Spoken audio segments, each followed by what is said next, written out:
পরম করুণাময় দয়ালু আল্লাহর নামে শুরু করছি। সুফি প্রেমী ইউটিউব চ্যানেলে আপনাদের সবাইকে স্বাগতম। আমি সাথে আছি TH রিফাত।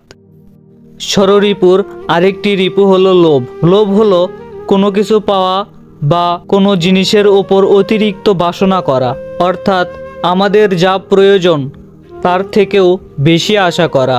যে জিনিসটি আমার জন্য নয় তার প্রতি আশা করাই হলো লোভ।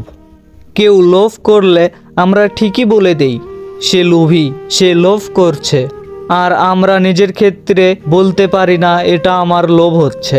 সুদ খাওয়া, ঘুষ খাওয়া যে লোভ তা আমরা কম বেশি সবাই জানি, কারণ এখানে আমার জন্য যা বরাদ্দ তার থেকে বেশি নেওয়া হচ্ছে। আবার অনেকেই আছে যারা এই সুদটাকে লোভ বা হারাম মনে করে না।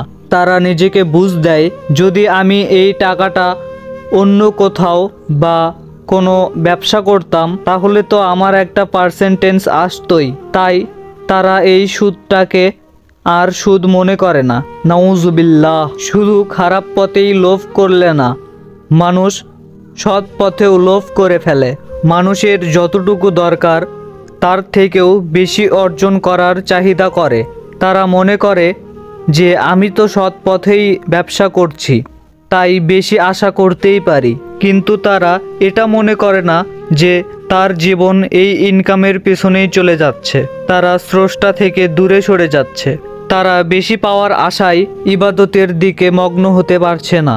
আবার ধরুন কেউ একজন এক জায়গাতে ব্যবসা করে ভালোই দিন যাচ্ছে, যেটা হওয়ার কথা নয়, কারো মুখে সেই সম্পর্কে শুনে তা করার জন্য বা তার এই ব্যবসাটাকে বড় করার জন্য সে লোভ করে ফেলে।